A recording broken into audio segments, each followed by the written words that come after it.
You're nothing but a greedy, cold-blooded animal. My voice cracked sharp across the quiet county courtroom.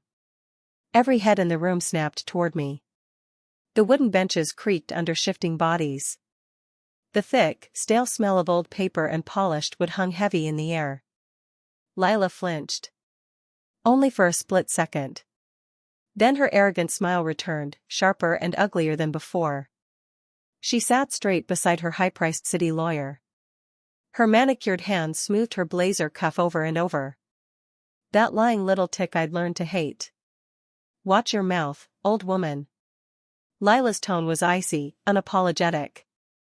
This land belongs to Jacob. By law, it belongs to me now. You have no right to keep it from your own family. I squeezed my wedding ring tight until my knuckles burned white. 8 months since my wife Eleanor passed. 8 months of quiet grief, of living simple, of honoring her hard work. And this girl, 1 week married into my family, wanted to steal everything my late wife spent 30 years building. Family? I laughed bitterly. The sound echoed hollow off the courtroom walls. Family doesn't sneak behind doors to steal a widow's legacy. Family doesn't prey on grief. The judge slammed his gavel once. The sharp crack cut through every murmur. The room went dead silent. No outbursts in my court, he ordered. Lila tilted her head, feigning innocence. She turned to the jury of townsfolk, putting on her perfect sweet act. The act that fooled my son. The act that almost fooled this entire town. Your Honor, she purred, I only want what's rightfully mine. My mother-in-law is bitter and lonely. She's withholding family property out of spite. Spite. The word sat heavy on my chest like wet stone. I stared at her, at the young woman who'd hugged me at my son's wedding, who'd called me mom and kissed my cheek and promised to love my boy forever. All lies. I took a slow, steady breath. I could taste copper on my tongue. I'd been biting my lip this entire time, holding back the storm. You want to know why I refused to sign your papers? I asked. Lila's eyes glinted with greedy triumph. She thought she'd already won. She thought the mountain resort, the dozen lake cabins, the entire profitable legacy was already in her name. Enlighten us, she sneered. I leaned forward, my voice low and unshakable. Because my late wife saw you coming.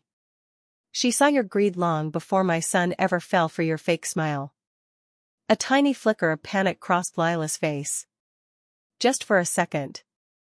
Her lawyer shifted in his seat, flipping through his stack of property documents, confident and cocky. He had no idea what was coming. No one in this town did. No one knew I'd inherited a single thing.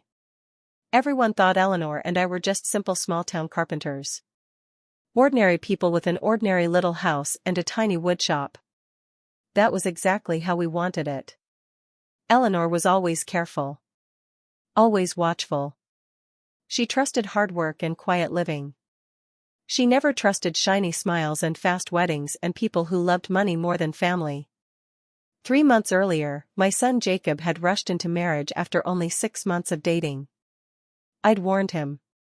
I'd told him Lila moved too fast, wanted too much, asked too many questions about our money. But love blinds young men. He wouldn't listen. The wedding was beautiful. Bright flowers, church bells, smiling neighbors. Lila played the perfect bride. She laughed with guests, hugged the elderly, praised our family name. I wanted to believe she was good for him.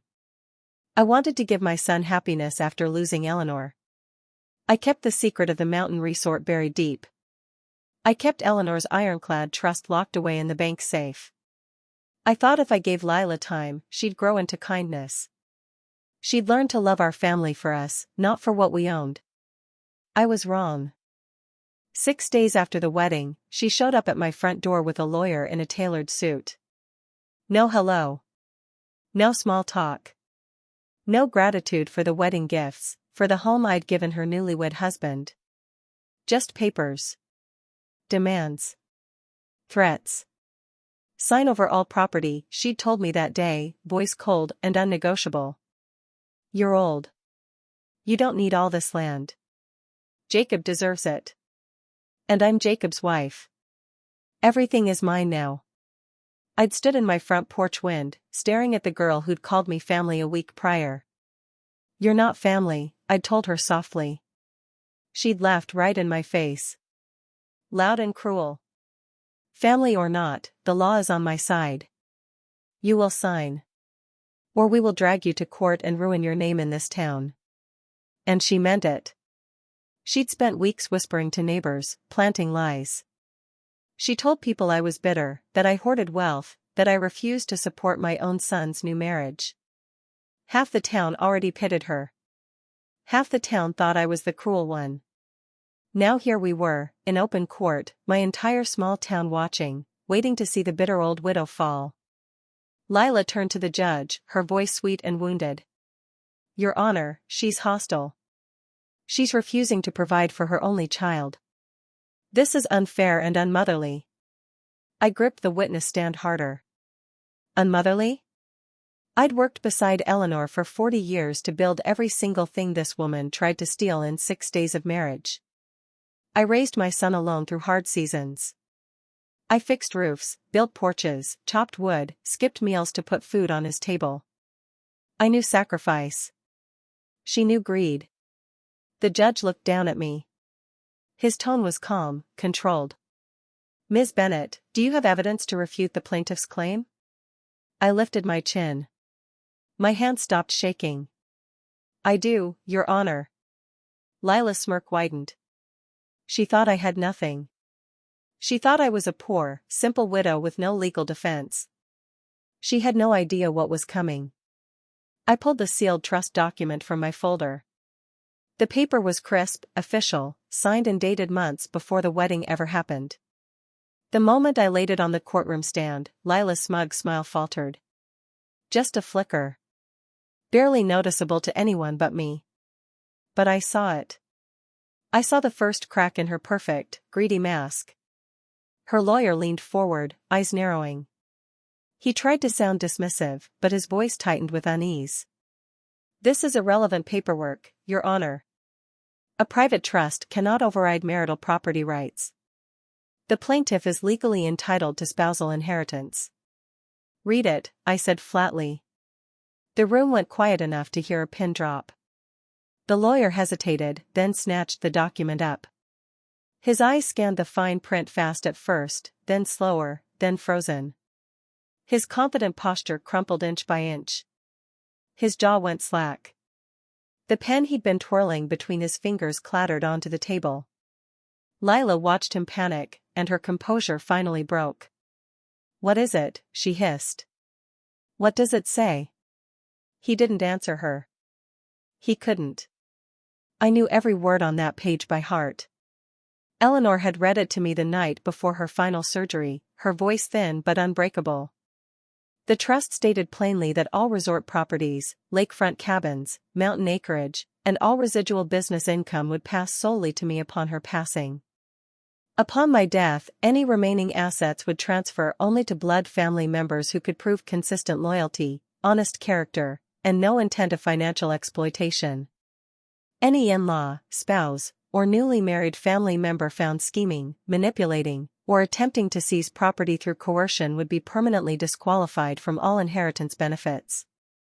No loopholes. No exceptions. The judge held out his hand for the document. The lawyer handed it over without a single argument, his professional arrogance completely deflated. Silence stretched long and thick while the judge read every clause line by line. I glanced over at my son Jacob, sitting alone on the back wooden bench. His head was bowed. His shoulders shook slightly under his plain flannel shirt. He'd believed his wife blindly. He'd defended her lies to my face. He'd called me bitter and suspicious for questioning her pure, innocent act. Now he watched her true character unravel in front of the entire town. Lila stood abruptly. Her chair scraped loud against the hardwood floor, cutting through the stillness. "This is fake," she shouted, voice shrill and unhinged. "She forged it. She made this up to keep us poor and miserable." The judge looked up, his tone sharp and final. The document is county-stamped, fully notarized, and dated 6 months prior to your marriage, Ms. Bennet. It is legally binding and fully valid." A collective gasp rippled through the crowd of spectators. All those neighbors who'd whispered sympathy for her minutes earlier now stared in stunned disappointment. The quiet murmur of the room shifted entirely. Pity turned to judgment in a single breath. Lila's face flushed bright red, humiliation crawling up her neck and burning her cheeks. She opened her mouth to scream more accusations, but the judge cut her off cold. Furthermore, he continued firmly, the trust includes official witness statements from 2 licensed estate attorneys. They confirm the deceased's explicit intent to shield these assets from predatory marital exploitation and financial manipulation. Predatory.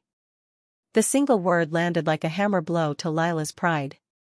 I watched her perfect, polished persona shatter completely. No more soft smiles. No more fake vulnerability. Only raw, unfiltered rage flashed in her eyes. "You ruined me," she snarled at me, voice trembling with hatred. "You selfish old hag.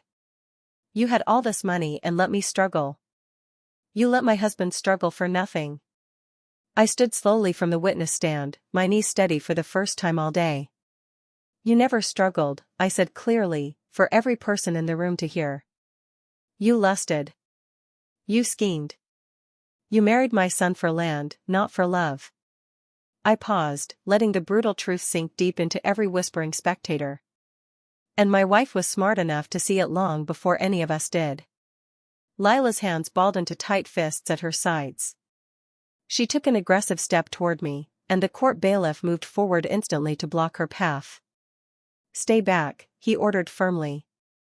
She froze, seething, hot tears of fury stinging her eyes, not tears of remorse, not tears of heartbreak, only tears of failed greed.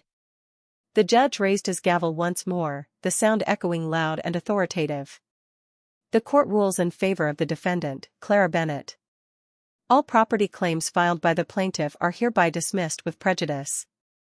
Dismissed with prejudice. She could never refile this claim. Never again attempt to seize my land, my cabins, or my late wife's legacy through legal channels. A quiet, relieved rumble rolled through the crowd.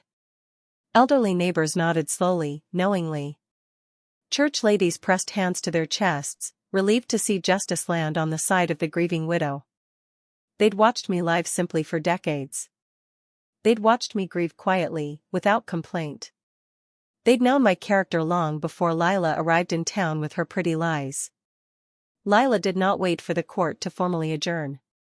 She spun on her heels and stormed out of the courtroom, her expensive heels clicking sharply in furious rhythm. Her harried lawyer scrambled to gather his useless stack of legal papers, his head bowed in professional shame. The heavy oak courtroom door slammed shut behind them, leaving silence in its wake. I turned my attention finally to my son. Jacob sat frozen on the back bench, his face pale and hollow. His hands rested limp in his lap, his whole body slumped under the weight of his foolish mistake.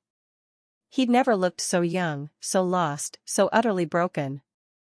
I walked toward him slowly, my worn leather boots quiet on the polished hardwood floor.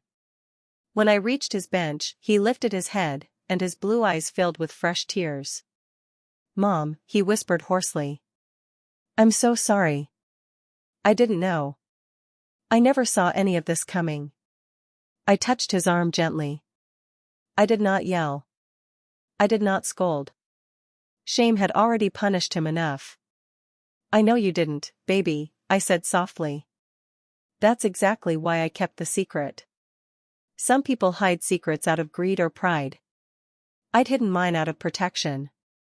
Protection for my son, protection for my wife's legacy, protection for the quiet life we'd built together." Outside the tall courthouse windows, mountain wind stirred the tops of endless pine trees. The crisp mountain air carried the familiar scent of pine resin and damp soil, the exact fragrance Eleanor had breathed every day of her life. For the first time in 8 months, I did not feel alone in my grief. I felt her presence close beside me, calm and unwavering, proud of the choice we'd made together. But as I pulled Jacob into a gentle, tight hug, a sharp, unsettling thought pricked the back of my mind. Lila had lost the court battle. She'd lost her legal shot at our land and fortune. But people that greedy, that bitter, never quit quietly. This was not the end. It was only the beginning. The drive home from the county courthouse stretched long and quiet. Jacob rode beside me in the old pickup truck, staring silently out the passenger window. The rural highway wound through rolling green hills and thick forest, the same roads Eleanor and I had traveled every weekend for 40 years. Sunlight filtered through pine boughs, casting dappled light across the dusty windshield. The truck's heater hummed softly, a low steady drone that filled the heavy silence between us. I did not rush him to speak. Grief and betrayal needed time to settle. Jacob had loved Lila fiercely. He'd believed every word she'd spoken. He'd defended her to friends, to neighbors, even to me. To have his entire marriage exposed as a calculated lie broke something deep inside him. "She never loved me, did she?" he asked finally, his voice rough and small. I tightened my grip on the steering wheel, my calloused fingers brushing the worn leather wrap Eleanor had stitched for me years ago. "I think she loved the idea of what she thought you had. That's worse than hatred, son. That's emptiness." He nodded slowly, his gaze fixed on the passing treetops. "I moved too fast. I ignored every warning. I even argued with you when you tried to caution me." There was no bitterness in his tone, only pure, heavy regret. "You were young and in love," I said. "Young hearts want to trust people. That's not a crime. That's humanity." He fell quiet again, and I let him. Pine Ridge was the kind of small mountain town where everyone knew everyone's business. News traveled faster than wildfire through dry grass. By sundown, every resident would know about the courthouse showdown. Every neighbor would know the sweet new bride was nothing more than a greedy schemer. I knew how town gossip worked. I'd lived here my entire life. Praise would swing hard in my direction now. Sympathy would flood in for me. Judgment would crush down on Lila. But public judgment rarely stopped angry, broken people from fighting back. We pulled into our gravel driveway as the sun dipped low behind the mountain ridge. Golden light spilled over the treetops, painting the wooden house in warm amber glow. The small woodshop sat beside the home, its wooden sign still carved with our shared names, Eleanor and Clara Custom Carpentry. I hadn't had the heart to change it after she passed.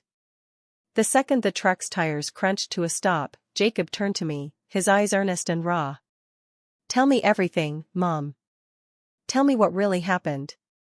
Tell me why she did this." I sighed softly, unbuckling my seatbelt. The weight of the day settled heavy on my shoulders. "Let's go inside first. I'll make coffee, and I'll tell you every single thing." The screen door creaked the way it always had when we stepped through it, a familiar sound that felt like home. The kitchen smelled of cedar cleaner and leftover apple pie, simple comforts that grounded me after the chaos of court. I filled the old stainless steel coffee pot with water, measured dark roast grounds, and set it on the burner. The stove clicked to life, flame flickering blue beneath the metal pot. Jacob sat slowly at the wooden kitchen table, his elbows resting on the scarred surface, his hands pressed tight to his forehead. I still can't wrap my head around it. She talked about building a life with me. She talked about kids, about growing old here in the mountains. She talked about it, I said gently. She never planned to live it. I leaned against the counter, watching the coffee begin to simmer, thin steam curling upward into the cool air. Eleanor saw her the first time she visited this house. She didn't say anything cruel. She just watched. She listened. "What did she see?" Jacob asked. "She saw a girl who asked about assets before asking about our memories. A girl who admired our land more than our love." I paused, recalling every quiet conversation Eleanor and I had shared in those final months. That's why she created the trust. Not because she was bitter or suspicious. Because she was protective. She spent 30 years building something stable for us. She wasn't going to let someone steal it in 6 days of marriage. The coffee pot gurgled loudly, breaking the heavy silence. I poured 2 mugs, adding a splash of cream to Jacob's the way he'd always liked it since he was a boy. I set the mug down before him, and he lifted it with shaking hands. "I feel so stupid," he whispered. "You feel human," I corrected. "Trusting people isn't weakness. But choosing too fast, without waiting to see their character, that's where we stumble." He sipped his coffee slowly, his gaze fixed on the tabletop. "What happens now?" I stared out the kitchen window toward the darkening treeline. "Now we wait. Because she's not done." Jacob's head shot up, alarm flashing in his eyes. "What do you mean she's not done?" "The judge ruled against her. She has no legal ground left." "Legal ground isn't the only weapon bitter people use," I said grimly. "She lost publicly. She lost everything she schemed for. Humiliated people don't walk away quietly in small towns." Jacob frowned, processing my words. "What could she possibly do now?" I twisted my wedding ring around my finger, my old anxious habit returning. "I don't know yet. But I guarantee she's already planning it." Night fell fast over the mountains. The sky turned deep indigo, dotted with sharp, bright stars that seemed closer here than anywhere else in the world. I sent Jacob upstairs to rest, telling him he didn't need to fix anything tonight. He dragged his feet tiredly, his whole body worn thin from the day's emotional warfare. I stayed downstairs alone, sitting on the front porch swing Eleanor and I had built together years ago. The wooden slats creaked softly with every gentle sway. Crickets chirped steadily in the tall grass. A distant owl hooted from deep in the forest. I breathed in the cool mountain night air, letting the calm settle over my frazzled nerves. I'd won the court case. I'd protected Eleanor's legacy. I'd exposed Lila's greed to the entire town. By all logical accounts, I should have felt peaceful, relieved, victorious. But I only felt uneasy. Too many pieces didn't add up. Lila had moved far too fast. She'd targeted our family with precision. She'd known exactly what questions to ask, exactly what documents to demand, exactly which legal loopholes to attempt. A small-town girl with no family wealth and no legal background shouldn't have known how to file marital property claims so perfectly. Someone had helped her. The thought landed cold and heavy in my chest. I pulled my phone from my flannel pocket and scrolled slowly through my contacts until I found the name I needed. Marnie Carter. Marnie was the town's retired county clerk. She'd worked in the courthouse for 30 years. She knew every lawyer, every scheme, every hidden deal in our entire county. More importantly, she was Eleanor's closest lifelong friend. She'd known our family's quiet secrets for decades. She'd helped Eleanor file the original trust paperwork. I typed out a short, careful text. "Court's over. She lost. But something feels off. Can we talk tomorrow morning?" Less than 30 seconds later, my phone pinged with a reply. "I've been waiting for you to ask. I'll be at your porch at 7 sharp. Lock your doors tonight, Clara." She's desperate. I stared at the words for a long moment. Marnie saw it too. Danger wasn't behind us. It was ahead. I stood from the swing, my bones stiff with exhaustion, and walked back inside.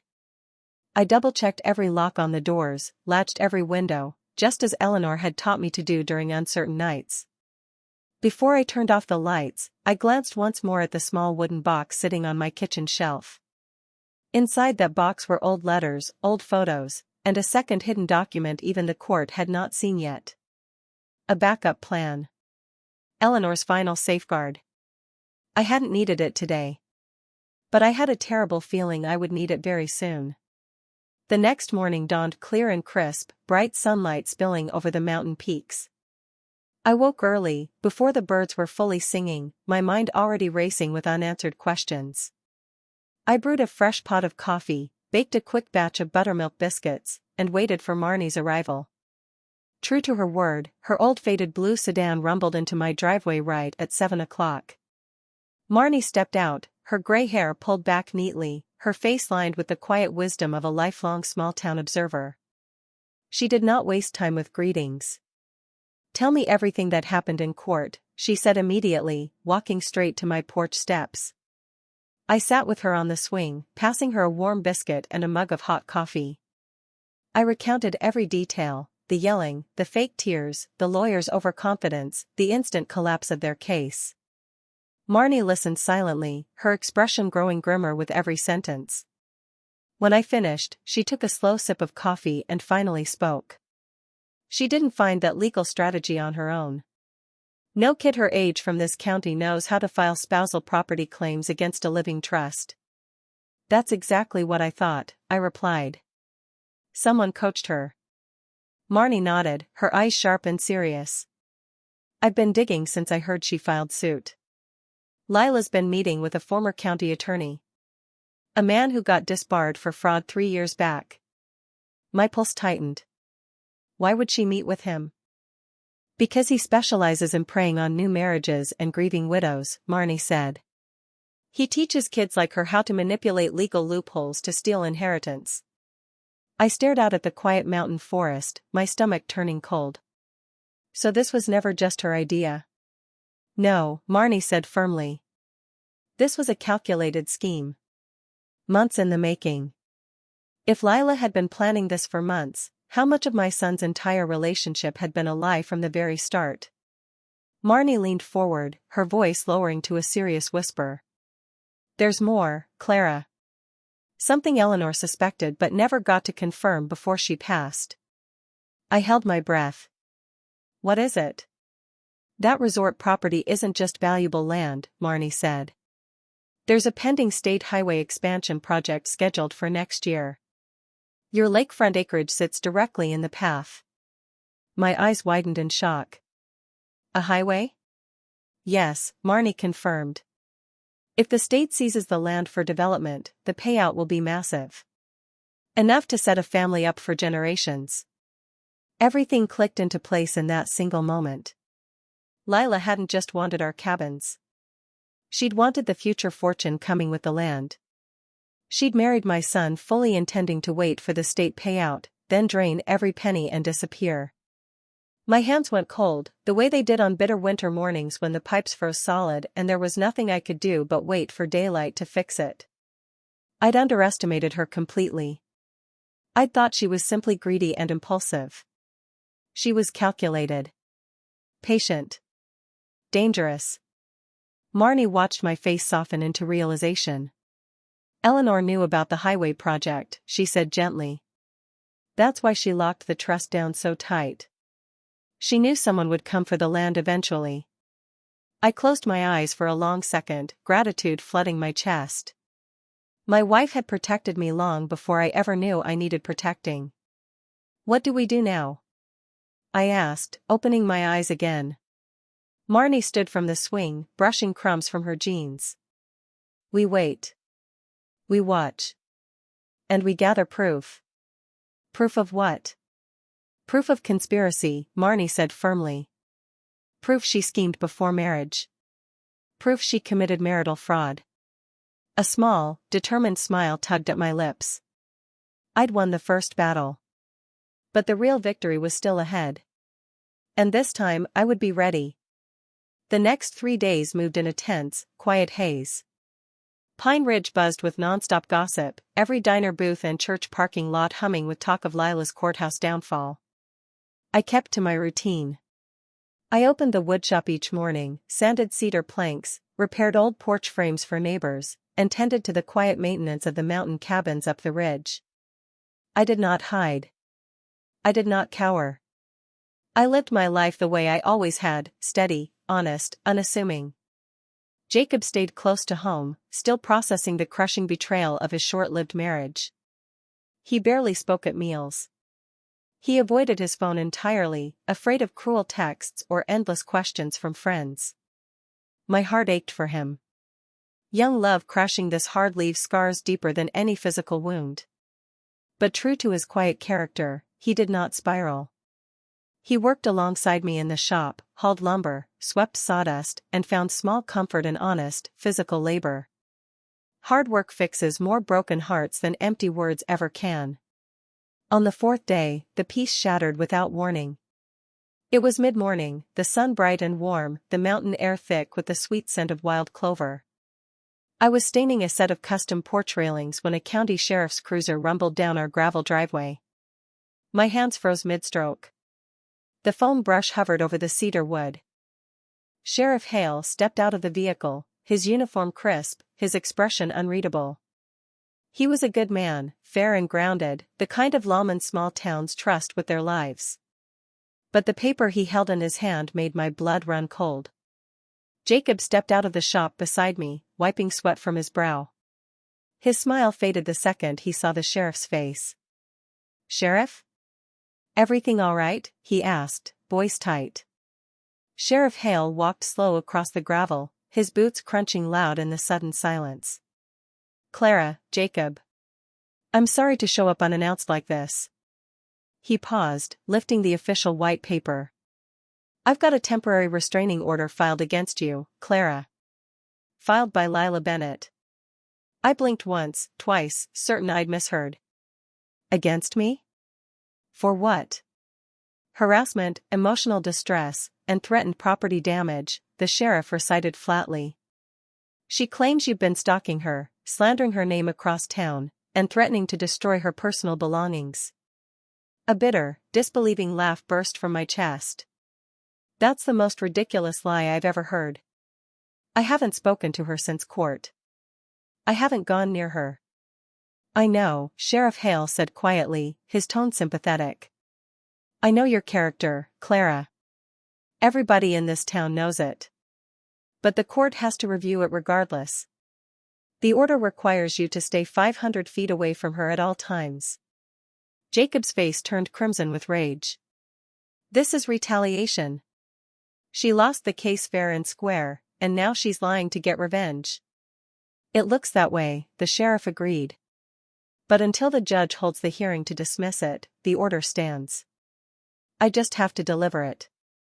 My mind raced fast, connecting every dot Marnie had laid out days before. Disbarred lawyer. Calculated scheme. Hidden highway payout. This restraining order wasn't random. It was strategy.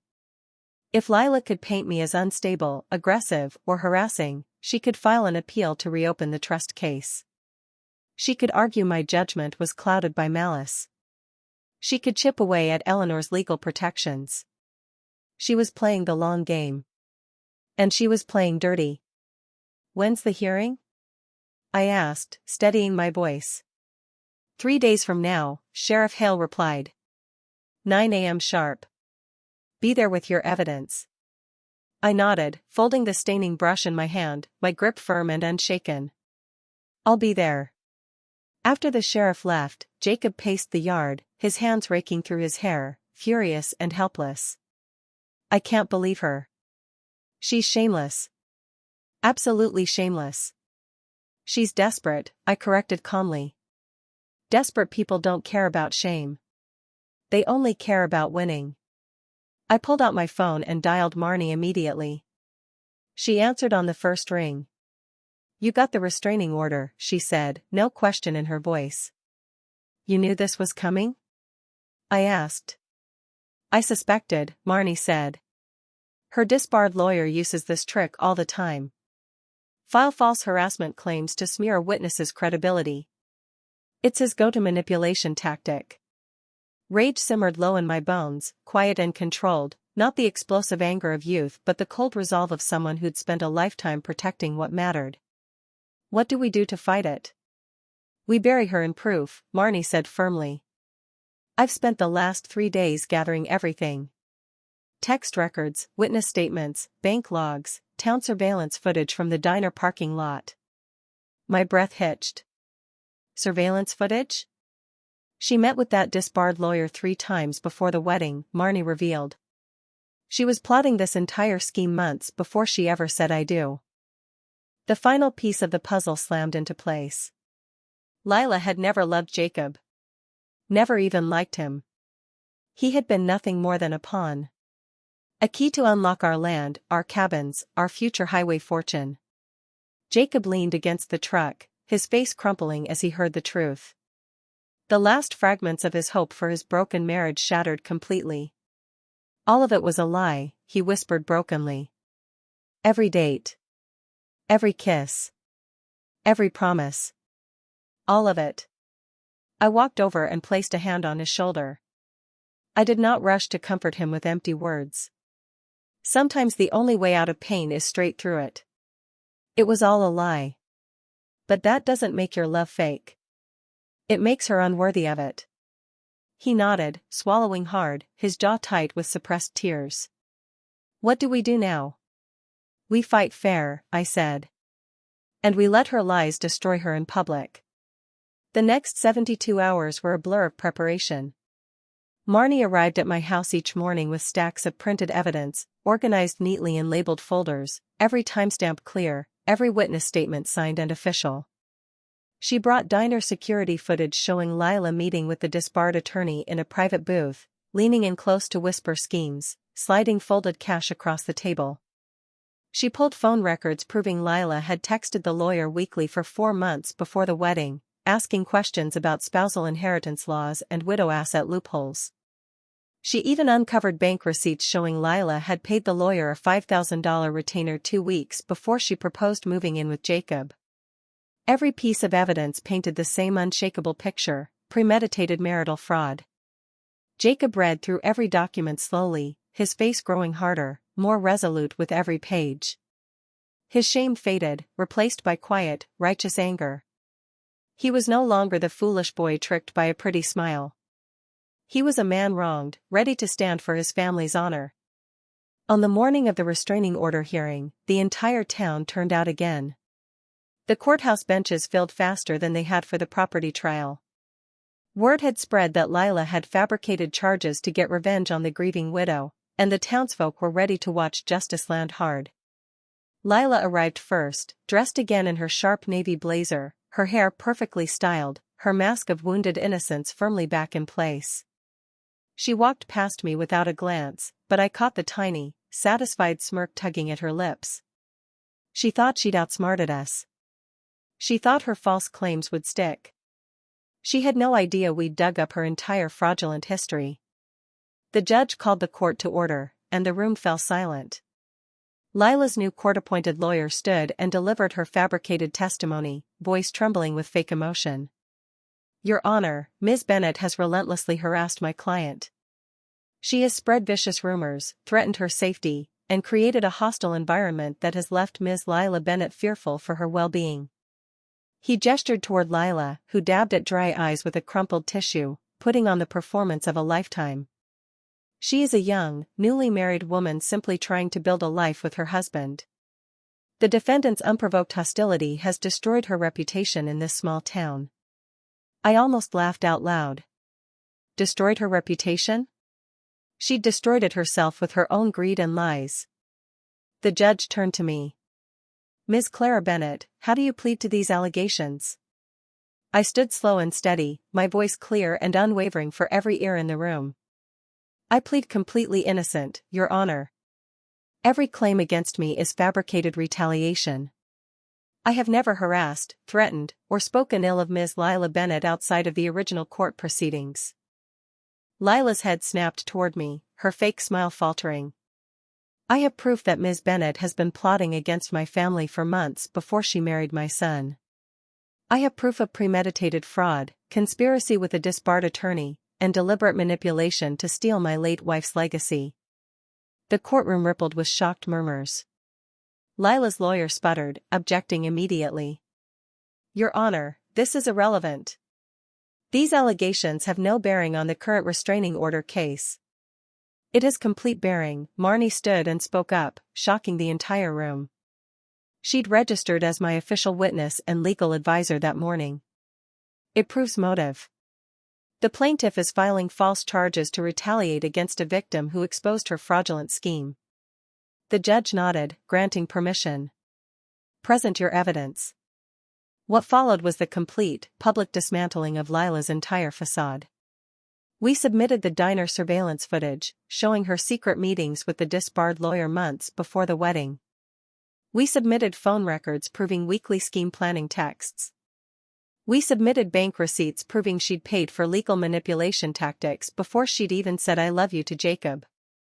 We submitted witness statements from 3 diner employees who'd overheard her talking openly about tricking the widow and claiming the mountain land fortune long before walking down the aisle. Every piece of evidence was time-stamped, authenticated, and ironclad, no room for denial, no loopholes for her desperate legal team to exploit. Lila's composure shattered instantly. Her fake teary act vanished in a blink. She dropped the crumpled tissue from her trembling hand, her jaw going slack, her face draining of all color until it was as pale as blank paper. The entire courtroom watched in dead silence as her perfect, innocent bride persona crumbled into nothing but raw, unbridled panic. The surveillance footage played on the courtroom's overhead monitor, crystal clear for every judge, spectator, and court officer to see. There sat Lila, 6 months before her wedding, leaning across a greasy diner booth, sliding thick stacks of cash across the table to the disbarred attorney. Her lips moved fast and cunning, her expression cold and calculating, no warmth, no love, no trace of the gentle girl she'd pretended to be for my son. The audio clip we'd extracted from the diner's security system crackled to life, loud enough for every ear in the room to catch every poisonous word. The old woman's grieving and soft, Lila's voice echoed sharp and unforgiving through the speakers. She'll never suspect a new daughter-in-law.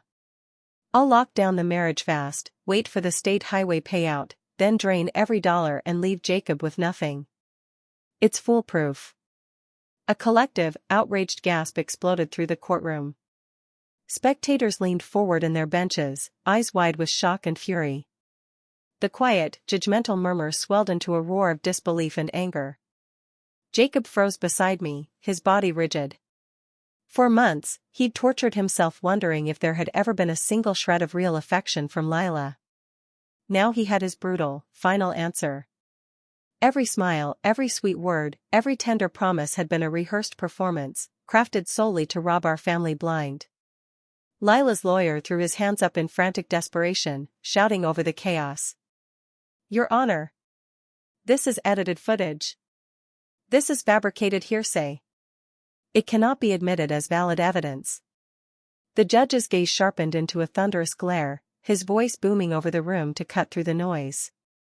The court has verified the footage, audio logs, bank records, and witness testimonies. All evidence is unaltered, legally authenticated, and fully admissible. Your objection is overruled. He paused, leaning forward in his chair, his eyes locking directly onto a now panicking Lila. Ms. Bennett, the court finds overwhelming evidence that you entered this marriage with premeditated fraudulent intent. You manipulated a grieving family, conspired with a disbarred legal professional to exploit estate loopholes, and subsequently filed false restraining order claims as retaliation for your failed scheme. Lila finally snapped. She shot up from her seat, her polished blazer askew, her perfectly styled hair falling messy over her furious, tear-streaked face. These were no longer fake tears, these were burning, humiliating tears of defeat. This is unfair, she screamed, voice shrill and broken. That land and that money should have been mine. She hoards wealth while I struggle to build a life. You're all blind. You're all taking her side just because she's a sad old widow. Silence. The judge's gavel slammed down so hard the entire wooden bench shook. One more outburst and you will be held in contempt of court. He waited for the room to settle back into tense stillness before delivering his final, crushing ruling. The temporary restraining order filed by Lila Bennett is hereby permanently dismissed. Furthermore, based on proven marital fraud and malicious retaliatory litigation, Ms. Bennett is legally stripped of all current and future potential claims to any Bennett family assets, properties, or estates. This prohibition is permanent and legally binding across all state courts. The victory landed like a wave of calm, righteous justice washing over the entire room. No loose ends, no second chances, no future loopholes for Lila to weaponize against our family. But the judge wasn't finished. He leaned forward again, his tone firm and unyielding, laying down consequences that left Lila trembling in her boots. Additionally, this court will forward all evidence of conspiracy, fraud, and false legal filings to the district attorney's office for formal criminal investigation. False legal pleadings and marital fraud for financial gain constitute felony offenses in this state. You will be summoned for criminal proceedings, Ms. Bennett. Felony charges. The words hung thick and heavy in the air, sealing Lila's fate completely. Her greedy scheme to steal our family's legacy had just landed her on the path to criminal prosecution. Lila's knees buckled. She collapsed back into her chair, her hands flying to her mouth, staring forward in blank, terrified shock. The cocky, arrogant girl who'd walked into court confident she'd destroy my reputation was gone, replaced by a terrified young woman staring down the ruin of her entire future. Her court-appointed lawyer abandoned her on the spot, packing his folders in a frantic rush, refusing to meet her eyes. No attorney in this county would dare defend her now, not with irrefutable proof of her premeditated fraud and malicious litigation. The judge banged his gavel one final time. Court adjourned. As soon as the formal proceedings ended, the courtroom erupted in quiet, relieved cheers. Neighbors turned to one another, shaking their heads in disbelief at the depth of Lila's deception. The townsfolk who'd once pitied her now looked at her with unmasked disdain and contempt. I turned to Jacob, and for the first time in weeks, the heavy despair in his eyes faded. It was replaced by relief, clarity, and quiet strength. He was no longer broken by betrayal, he was free of it. "It's over," I said softly, only for him to hear. Jacob shook his head gently, a faint, genuine smile tugging at his lips as he breathed out months of suppressed pain. "No, Mom. It's finally over for good. I'm free." We walked side by side out of the courtroom, ignoring the whispers and stares of the crowd. Every neighbor who'd once doubted me now stepped aside, offering quiet nods and warm smiles of apology and respect. The town's judgment had fully shifted, everyone knew the truth now, clear and unarguable. Behind us, court officers approached Lila, handing her official criminal summons paperwork. She sat frozen in her chair, tears streaming down her face, no longer putting on any act. There was no one left to fool, no scheme left to run, no future fortune left to chase. Her calculated greed had burned every bridge she'd ever tried to build. Her disbarred co-conspirator would also face investigation, his already ruined legal career buried completely under felony conspiracy charges. The pair who'd tried to destroy our family for profit would both answer for their crimes. We did not look back. The bright mountain sunlight hit our faces the second we stepped outside the courthouse, warm and cleansing, washing away every ounce of stress and grief that had weighed on us for months. The pine-scented wind felt lighter, freer, as if the whole mountain was breathing a sigh of relief alongside us. Marnie waited for us by the truck, leaning against the hood with a proud, gentle smile. She held up the final authenticated court dismissal papers, crisp and official in her hand. "Clean sweep," she said simply. "No appeals, no loopholes, no coming back. Eleanor's legacy is safe forever." Tears pricked my eyes, not of sorrow, but of overwhelming gratitude. My late wife's wisdom, her careful planning, her quiet protection had carried us through every storm. She'd seen the darkness coming long before any of us, and she'd built an impenetrable shield around our family when we needed it most. "Thank you," I told Marnie sincerely. "We never could have done this without you." "Eleanor was my best friend," she replied softly. "I'd always have her back. And I'll always have yours." The drive home was peaceful, no longer heavy with tension or dread. Jacob rolled down the truck window, letting the fresh mountain air rush over his face, finally relaxed and at peace. Once we pulled into our gravel driveway, we stepped out into the quiet warmth of the afternoon. The old wooden house, the cozy wood shop, the towering pine trees surrounding our land, every familiar corner felt like a hard-won blessing. In the weeks that followed, life slowly returned to its gentle, honest rhythm, better and brighter than before. Lila's criminal case moved forward swiftly. She pled guilty to lesser fraud charges in a desperate attempt to avoid jail time, landing years of probation, massive fines, and a permanent criminal record that would haunt her for life. She left Pine Ridge in shame, no friends, no family support, no reputation left to salvage, exactly the consequence her greedy choices had earned her. The disbarred attorney faced formal felony prosecution, permanently barred from any legal work in the state and ordered to pay hefty restitution fees for his fraudulent schemes targeting grieving families. True to the state's pending plan, the highway expansion project was approved the next spring. The official land acquisition payout arrived in full, a generous sum that secured our family's future for generations, exactly what Lila had plotted and schemed to steal, only to lose entirely due to her own corruption. But Jacob and I never let the new wealth change us. We kept our simple, quiet life intact. We renovated the old mountain cabins instead of selling them, turning them into a small, community-focused resort that welcomed travelers seeking peace and quiet in the pines. We hired local townsfolk, supported small neighborhood businesses, and honored Eleanor's original vision of a warm, welcoming family legacy, not a greedy fortune. Jacob healed fully from his heartbreak. The bitterness and regret faded into wisdom, teaching him to value character over charm, honesty over empty promises, and genuine love over rushed infatuation. He threw himself into our family's work with dedication and joy, growing into a steady, thoughtful, hard-working young man Eleanor would have been endlessly proud of. On a calm, golden autumn afternoon, I stood on the mountain overlook behind our cabins, staring out at the endless stretch of pine forests and sparkling lake water. Jacob joined me, leaning against the wooden railing we'd built together in the woodshop. "You know why Mom kept the resort a secret all those years?" I asked him softly.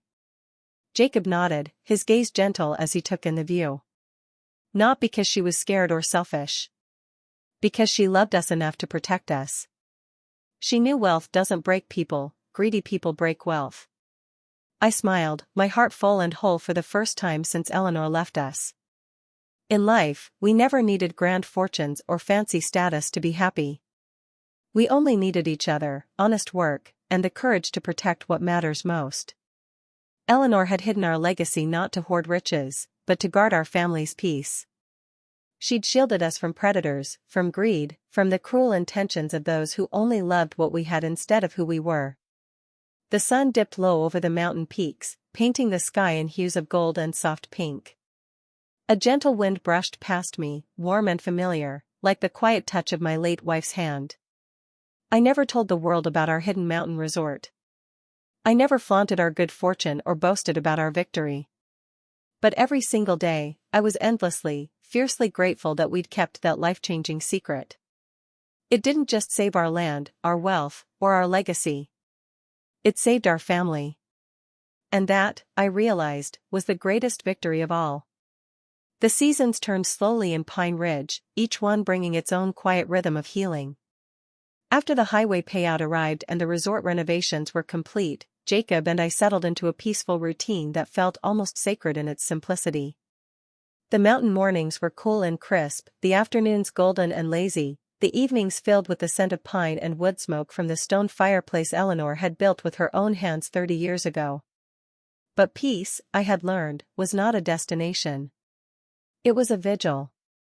And I remained watchful. One evening in late October, as the first frost painted the cabin windows with delicate silver patterns, a black sedan with out-of-state plates rolled slowly down the main road through town. It passed the diner, circled the square twice, and finally pulled into the gravel lot of the resort office. I was inside, reviewing the winter booking schedule, when I heard the crunch of tires and looked up. The man who stepped out was in his late 50s, tall and thin, with a gray overcoat that looked too expensive for our humble mountain town. He walked with the measured, deliberate stride of someone accustomed to being listened to. When he pushed open the office door, a cold draft swept in with him, carrying the faint scent of expensive cologne and something sharper underneath, ambition, maybe, or desperation. The two often smelled the same. "Clara Bennett?" His voice was smooth, practiced, the voice of a man who had spent decades persuading people to sign things they didn't fully understand.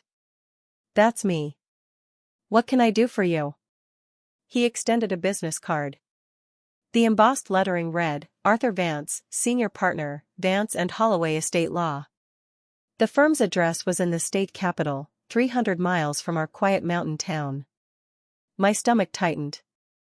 "I represent the family of the late Lila Bennett," he said, settling into the chair across from my desk without waiting for an invitation. "I'm here to discuss a matter of inheritance." I set the card down carefully on the desk, my fingers steady despite the sudden chill crawling up my spine. Lila Bennett is not deceased. She was alive and well when she left this town 6 months ago.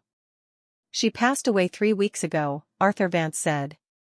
His tone was flat, clinical, devoid of any genuine sympathy. Complications from a car accident. She spent her final days in a hospital in the capital. Before she died, she filed a formal claim with our firm regarding assets she believed were wrongfully denied to her during her marriage to your son. I stared at him. Lila was dead. The girl who had schemed and lied and tried to destroy my family was gone. I should have felt something, relief, maybe, or at least a grim sense of closure. But all I felt was the familiar prickle of warning at the back of my neck. Lila had been gone from Pine Ridge for months. She'd had no contact with Jacob, no presence in our lives. And yet, somehow, even from beyond the grave, she was still reaching for what didn't belong to her. Lila's claims were dismissed with prejudice in open court, I said. She had no legal right to any Bennett family assets. The judge made that perfectly clear. Ah, yes. The infamous trust document. Arthur Vance smiled, and it was the smile of a predator who had spotted a weakness in the fence. My firm has reviewed the document extensively. It's impressive work, I'll admit. Your late wife was clearly a woman of considerable foresight. But no legal document is entirely immune to challenge. The case is closed. The ruling was final. Finality is a comforting illusion, Ms. Bennett. In estate law, nothing is ever truly final. He leaned forward, his eyes glinting with quiet calculation. Lila's claim was dismissed because she was alive to be accused of fraud. But now she's dead.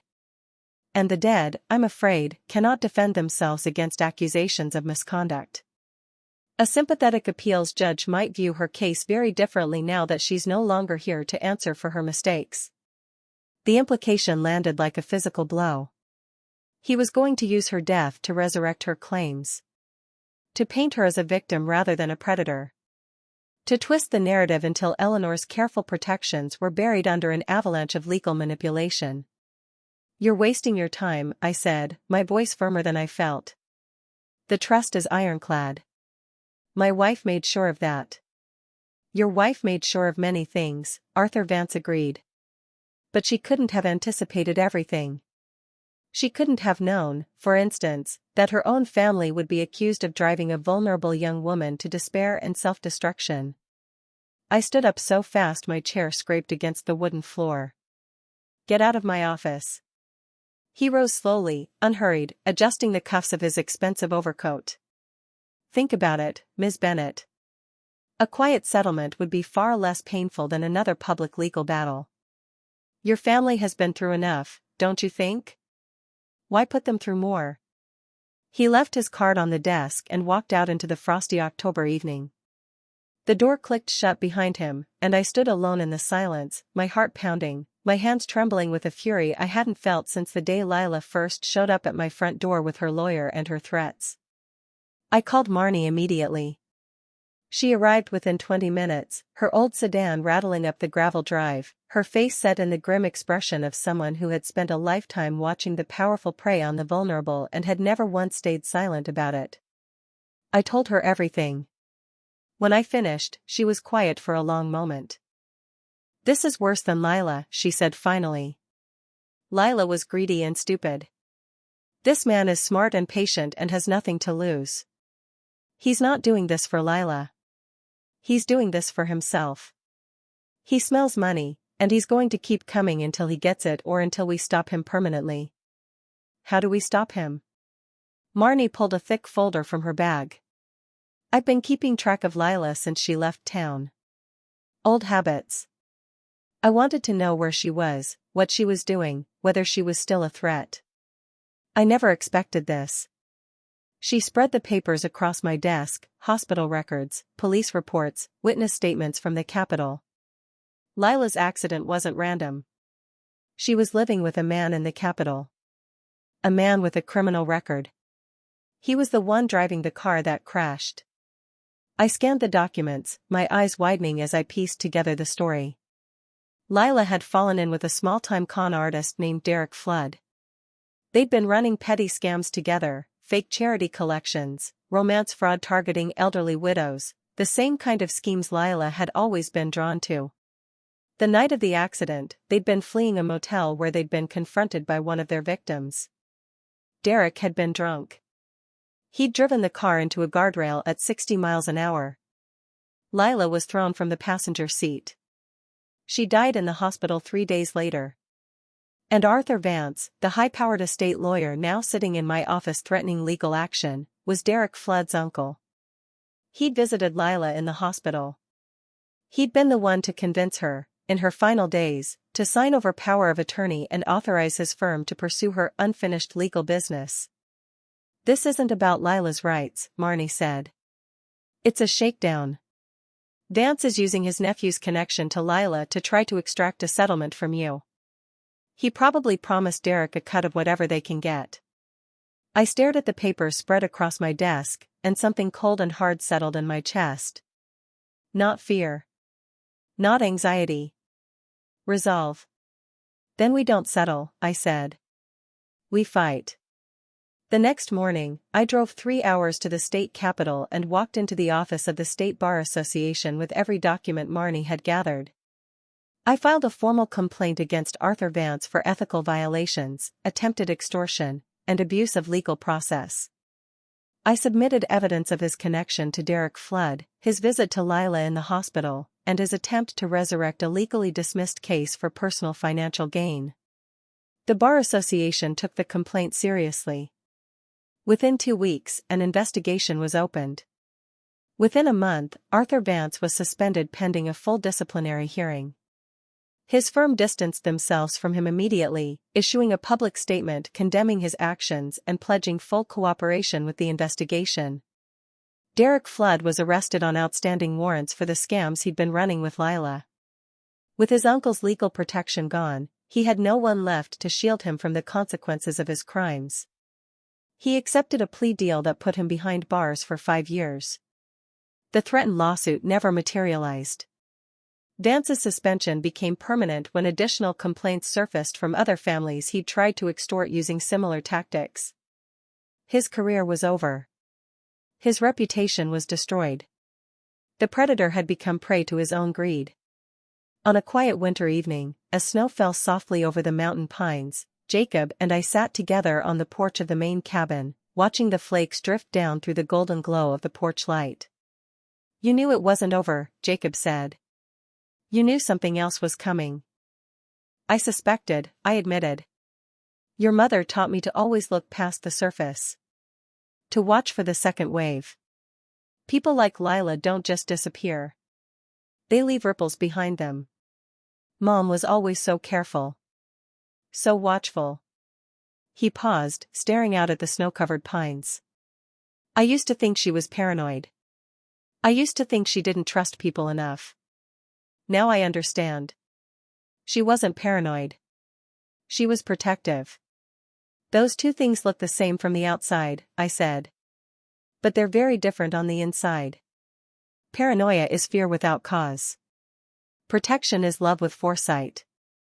Jacob was quiet for a long moment. Then he turned to me, his expression earnest. "I want to be more like her.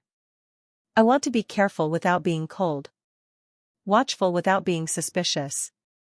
I want to protect the people I love without pushing them away." I reached over and squeezed his hand. "You already are. You're learning. That's all any of us can do." The snow continued to fall, blanketing the mountain in silent white. Inside the cabin, the fire crackled warmly in the stone hearth. Outside, the pines stood tall and patient, their branches heavy with snow, their roots sunk deep into the earth Eleanor had loved and protected for so many years. I thought about the long journey we had traveled to reach this moment. The courtroom battles. The whispered lies. The greedy schemes. The quiet, steadfast love that had carried us through every storm. I thought about Eleanor, my brilliant, watchful wife, who had seen the darkness coming long before it arrived and had built a fortress of protection around our family that no predator could breach. She had known that the world was full of people who would try to take what we had built.